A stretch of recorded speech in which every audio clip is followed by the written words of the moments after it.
Assalamualaikum warahmatullahi wabarakatuh. Salam sejahtera, salam sehat untuk kita semua. Apa kabar teman-teman? Semoga teman-teman juga dalam keadaan baik-baik saja bersama seluruh keluarga teman-teman dan tetap semangat menjalani hari demi hari. Kita akan bicara soal perkembangan Emil Audero, kiper nomor 1 timnas Indonesia saat ini yang kemarin gagal memperkuat klubnya Cremonese dalam pertandingan menghadapi klub induknya. Ini klub asal dari Emil Audero, Como. Sebenarnya ini pertandingan yang bisa menjadi emosional bagi seorang Emil karena dia dari Como pada musim lalu dipinjamkan ke Palermo, kemudian balik lagi, Como meminjamkan dia ke Cremonese ya dengan opsi untuk pembelian secara permanen. Dan ketika dia berada di Cremonese, dia menjadi penjaga gawang nomor 1 dan juga saat ini ya sedang menempati posisi di atas dari keseluruhan penjaga gawang yang ada di Serie A. Dia dianggap yang terbaik sampai pada pekan keempat sebelum di pekan kelima, di mana kemarin Emil gagal memperkuat Cremonese di saat sedang pemanasan, kemudian otot kakinya tertarik, tiba-tiba dia menghilang dari timnya dan kemudian namanya yang sudah masuk di DSP, ya daftar susunan pemain Cremonese menghadapi Como, akhirnya itu dicoret ya oleh pelatih Davide Nicola.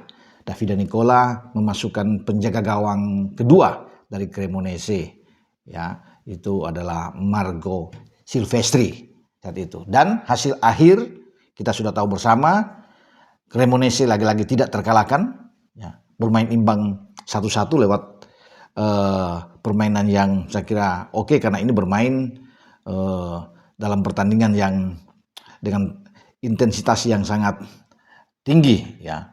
Bermain di markas Como, kemudian Como lebih dulu unggul lewat Nico Pas sebelum ada Federico Bassirotto menyamakan kedudukan 1-1. Como juga harus bermain dengan 10 pemain di 10 menit terakhir ketika Jesus Rodriguez diusir keluar lapangan. Saya tidak akan membahas teman-teman ya soal pertandingan itu, tetapi tentunya dengan keadaan Emil Audero yang mengalami masalah, mengalami cedera ototnya, ya. Dan kabar terakhir bahwa tim dokter, tim medis dari Cremonese bekerja keras tentunya, yang dilihat oleh Francesco Toscani, dokter dari Cremonese, juga ada di sana Alberto Geza. Dari dua dokter ini yang menangani cedera dari Emil Audero, yang memantau dan tidak serius cedera dari Emil. Makanya dia cepat-cepat itu ketika merasakan ada sesuatu yang tidak beres dalam ototnya, dia cepat ditarik, ya tentunya ini untuk ya mengantisipasi ke depan nantinya. Biar kalau dipaksakan bahaya dan Emil sendiri merasakan dia tidak sanggup untuk bisa bermain, teman-teman ya. Dan apa yang ada dengan Cremonese ketika mereka tidak kalah dari Como menjadi klub, ya ada 4 klub di Serie A sampai saat ini pekan kelima setelah diselesaikan tidak terkalahkan karena ada Napoli, ada Juventus, dan Atalanta. Ya, di samping Cremonese, 4 tim ini yang belum kalah. Mereka ada 1 strip di atas Como, ya dengan 9 poin, 2 menang dan 3 imbang tanpa terkalahkan. Itu luar biasa untuk start bagi tim yang baru saja promosi. Ya, Como di bawah dengan 8 tim karena kita tahu Como itu klub yang dimiliki oleh pengusaha Taipan dari Indonesia, ya Hartono bersaudara, dan di sanalah Emil itu berada sebelum dia dipinjamkan, ya. Dan saya kembali dengan pemantauan dari tim dokter, ya Alberto Geza, ya dan Francesco Toscani, dan mereka menyatakan tidak serius buat Emil, tapi ini juga akan membahayakan bagi timnas kita karena kita akan bertarung di putaran keempat pra Piala Dunia zona Asia menghadapi Arab Saudi dan Irak di antara tanggal 8 dan tanggal 11. Ya, jadi memang jika Emil tidak bisa bermain, mau tidak mau ya Martin Pas yang sudah kembali, yang juga dalam pemulihan sebelumnya, tapi sekarang dia sudah dimasuk di daftar 28 pemain yang ada di rilis PSSI setelah dipilih oleh Patrick Kluivert. Pas harus siap untuk menggantikan posisi dari Emil Audero. Ada 1 kiper lagi yaitu Hernando Ari dari Persebaya yang bersiap juga. Jadi kondisi Emil ini dipantau, dilihat ya apakah dia memungkinkan untuk bisa tampil bersama dengan tim Indonesia. Itu yang akan kita tentukan. Tentunya komunikasi akan terus berjalan ya teman-teman. Nah, pertandingan di tanggal 4 Oktober nantinya, ya Cremonese akan bertarung dengan Inter Milan. Ya, mereka harus ke Inter, dan ini saya pikir apakah Emil akan dimainkan tentunya akan dilihat dengan kondisinya. Ya, jangan sampai dipaksakan untuk kemudian dia mengalami cedera yang lebih parah lagi. Saya kira tim dokter akan tahu persis untuk mengamankan, melindungi ya seorang Emil Audero yang sekarang dalam top performa yang luar biasa, berdiri di bawah Mister Cremonese. Karena Emil juga kan sedang berambisi untuk membawa Indonesia lolos ke Piala Dunia. Makanya ini kan suatu berita yang agak mengkhawatirkan ketika dia cedera, dan bisa saja ya kita akan lihat perkembangan sampai 1 minggu ini ya. Kemudian akan diputuskan apakah Emil itu akan bergabung atau tercoret nantinya, dan akhirnya Nadeo yang sebelumnya masuk dan akhirnya tercoret, Nadeo Argawinata kiper dari Borneo ini akan masuk menggantikan posisi Emil. Tapi kita berharap, kita berdoa bersama untuk kesembuhan Emil. Ya, dia tidak ada masalah apa-apapun, tidak cedera yang cukup serius seperti yang diungkapkan tim dokter. Ya, tidak serius bagi Emil, tapi dia perlu istirahat, perlu pemulihan dalam 1 pekan ini. Ya, itu yang saya bilang tadi, apakah dia tetap akan dimainkan di saat mereka akan bertarung dengan Inter Milan atau diistirahatkan. Semua tergantung dari bagaimana cek dari tim dokter.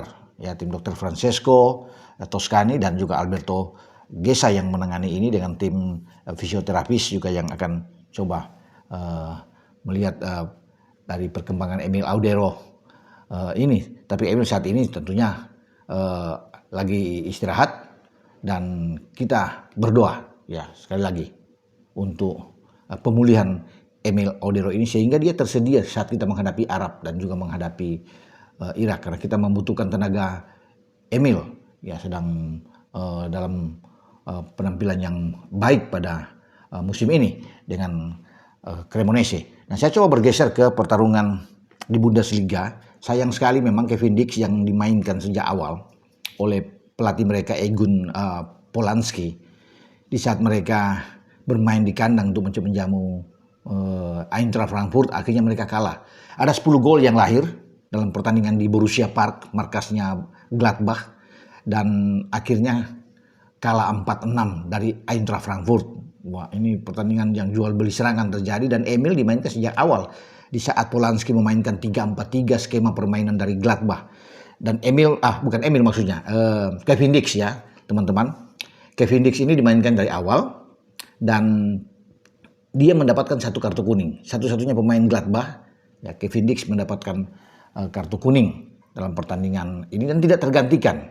Jadi ini dia sudah masuk dalam skema permainan pelatih baru ya, Polanski, dan bermain di posisi 3 back itu kan, ditemani juga ada Enfeldi di sana. Harapan ketika mereka bisa menahan imbang Leverkusen, bangkit dari kekalahan dari Werder Bremen, mereka bisa menang melawan Eintracht Frankfurt, tapi Eintracht Frankfurt kan ada di atas sementara, maksudnya di tim yang berada jauh di atas Gladbach. Tapi sayang 6 gol kebobolan di gawang Gladbach dan membuat Gladbach itu sekarang bukan turun lagi, terjerembab di urutan paling akhir, paling buncit di antara 18 klub yang ada di Bundesliga musim kompetisi saat ini. 5 pertandingan sudah dimainkan, ada 2 hasil seri dan 3 kekalahan bagi Gladbach. Satu-satunya juga tim yang belum pernah menang sejauh ini di Bundesliga, makanya cuma dengan 2 poin. Perlu kerja keras bagi Kevin Dix dan kawan-kawan untuk bisa mengangkat performa dari Borussia Mönchengladbach ini agar tidak terdegradasi. Mumpung pertandingan kan baru masuk pekan ke-5, jadi masih panjang pertarungan ke sana, masih ada 27 pekan. Jadi ya kerja keras yang harus dilakukan oleh Polanski ya dengan timnya. Kalau enggak dalam 5 pertandingan ke depan bukan tidak mungkin Polanski juga akan didepak ya untuk keluar mengikuti apa yang sudah terjadi sebelumnya kan dengan pelatih Gladbach ya, Geraldo Schoen ya dari Swiss yang juga akhirnya diberhentikan. Ya, tapi kita tetap memberikan semangat kepada Kevin Dix ya, bersama dengan Gladbach untuk terus maju karena dia menjadi pemain inti saat ini, pemain utama di Gladbach. Kevin Dix juga diharapkan itu bugar di saat kita akan menghadapi putaran keempat ya, karena dia kemarin lawan Lebanon di FIFA Matchday dipasang oleh Patrick Kluivert sebagai bagian dari back four mendampingi Jai Isas. Sementara di Eredivisie kita harapkan Yasin Hapner akan bermain, tapi ternyata dia masih cadangan, kalah melawan Twente ya dalam pertandingan lanjutan. Kita berharap juga ada match di dalam skuad FC20, tapi ternyata pemain timnas kita juga tidak ada, baik di starting 11 maupun di bench, di pemain cadangan. Dia memang benar-benar terpinggirkan di FC20 walaupun pelatih baru sudah berganti. Jadi sekarang pelatih mereka Van de Brom juga tidak memainkan Mes. Jadi Mes harus menyelesaikan permasalahan dia dengan FC20 setelah dia tidak mendapatkan klub sampai di akhir bursa penutup ya pada musim ini. Semoga Mes pada transfer window bisa mendapatkan klub lagi, karena kalau bisa melihat gejala seperti ini, 20 tidak mau lagi dengan seorang Mes. Jadi Mes dengan agennya, ini agennya yang harus bekerja keras, bukan Mesnya. Mes tidak perlu mencari klub, agennya yang akan mencari klub buat untuk Mes tentunya, karena agennya dibayar oleh Mes dalam hal ini. Jadi semoga ada klub nantinya yang bisa menampung Mes Hilger untuk next nantinya ya, untuk kompetisi di paruh musim kedua. Oke, dengan saya Bung Ropan berbicara, mereview pertandingan dan sekali lagi berharap Emil cepat pulih. Ciao.